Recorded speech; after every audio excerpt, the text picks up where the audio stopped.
வணக்கம். இன்றைக்கி நம்ம பார்க்க போகிற சமையல் பச்சை பயிரும் கம்பும் வச்சு ஒரு அருமையான பிரேக்ஃபாஸ்ட் ரெசிபி தான் பார்க்க போகிறோம். இது வந்து தோசையாகவும் ஊற்றிக்கலாம், நீங்கள் அடையாகவும் ஊற்றிக்கலாம். ஸோ சுகர் லெவல் வந்து கண்ட்ரோல் பண்ணணும்னு நினச்சிங்கன்னா தாராளமாக நீங்கள் வந்து இதை எடுத்துக்கலாம். மாத்திரை எடுத்துக்கிட்டிங்கன்னா இந்த பிரேக்ஃபாஸ்ட் வந்து ட்ரை பண்ணிவிட்டு மாத்திரையும் சாப்பிட்டிங்கன்னா உங்களுக்கு சுகர் லெவல் நல்ல கண்ட்ரோலுக்கு வரும்.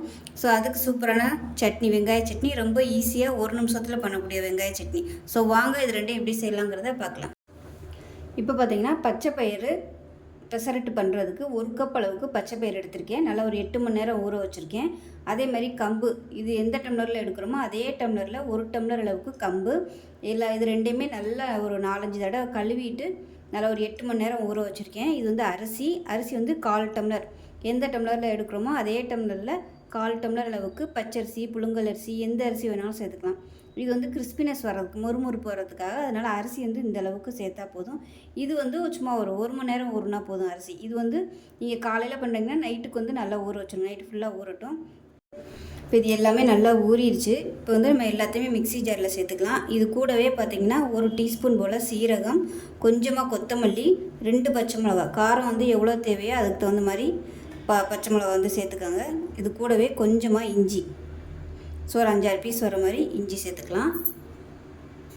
இப்போ இது கூடவே சின்னதாக ஒரு 2 துண்டு பட்டை சேர்த்துக்கலாம். இதுவும் பார்த்திங்கன்னா உங்களுக்கு இன்சுலின் உற்பத்தியை தூண்டும், அதுக்காக பட்டை வந்து சேர்த்துக்கலாம். தேவையான அளவுக்கு உப்பு சேர்த்துக்கலாம். 1/4 டீஸ்பூன் போல் மஞ்சத்தூள். இதுவும் உங்களுக்கு வந்து இன்சுலின் உற்பத்தியை தூண்டும், சுகர் லெவல் வந்து நல்லா கண்ட்ரோல் பண்ணும். ஸோ இப்போ இது எல்லாத்தையுமே மிக்ஸி ஜாரில் சேர்த்து நல்லா ஃபைன் பேஸ்ட்டாக அரைச்சிக்கலாம். தண்ணி வந்து ரொம்ப ஊற்றிட வேணாம், தோசை மாவு பதத்துக்கு ஊற்றி அரைச்சி எடுத்துகிட்டு பார்க்கலாம். இப்போ நல்லா அரைச்சிட்டு வந்தாச்சு.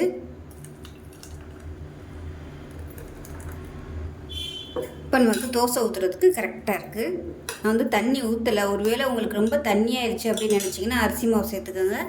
டயபெட்டிக்காக இருந்தால் அரிசி மாவு சேர்க்க வேணால், தண்ணி ஊற்றையில் கொஞ்சம் பார்த்தே நீங்கள் வந்து அரைச்சிக்கணும். ரொம்ப அப்படியே தண்ணியாக அரைச்சிட்டிங்கன்னா உங்களுக்கு தோசை இழுக்கிறதுக்கு வராது. இப்போ நம்ம வந்து ஒரு சட்னி ரெடி பண்ணிக்கலாம். மீடியம் சைஸாக ஒரு பெரிய வெங்காயம் எடுத்திருக்கேன்.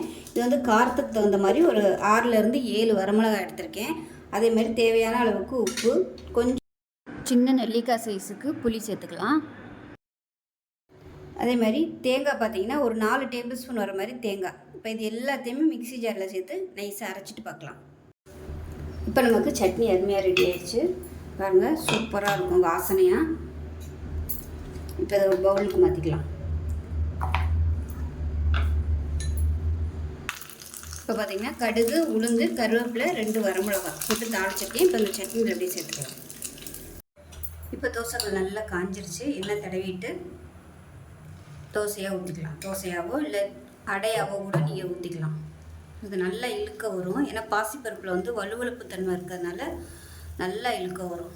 மெல்லிசாக எவ்வளோ தூரம் இழுக்க முடியுமோ அந்த அளவுக்கு இழுத்துக்கலாம். மேலாப்பில் எண்ணெய் விட்டுக்கலாம். இப்போ ஒரு சைடு நல்லா வெந்துருச்சு, திருப்பி விட்டுக்கலாம். இப்போ 2 சைடு நல்லா பொன்னிறமாக வந்துருச்சு, எடுத்துடலாம். பாருங்கள், அருமையான கம்பும் பச்சை பயிரும் வச்சு சூப்பரான தோசை ரெடி ஆயிடுச்சு. நல்ல வாசனையாக இருக்கும். அடுத்தடுத்து தோசை ஊற்றும்போது தோசைகளோட சூடு குறைச்சிட்டு ஊற்றிக்கோங்க, இல்லைன்னா மாவு திரண்டுக்கிட்டு ஊற்ற வராது. இப்போ நமக்கு 2வது ஊற்றின தோசையும் ரெடி ஆயிடுச்சு. இது கூடவே தொட்டு சாப்பிட்றதுக்கு ஒரு அருமையான வெங்காய சட்னி, அதுவும் சிம்பிளாக ரொம்ப ஹெல்த்தியாக செஞ்சாச்சு.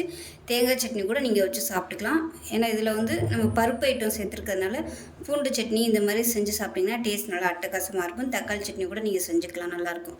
ஸோ அவ்வளோதான். இந்த வீடியோ பிடிச்சிச்சுன்னா லைக் பண்ணுங்கள், கமெண்ட் பண்ணுங்கள், சேனலை சப்ஸ்கிரைப் பண்ணுங்கள், பக்கத்தில் உள்ள பெல் பட்டனையும் ப்ரெஸ் பண்ணுங்கள். நன்றி.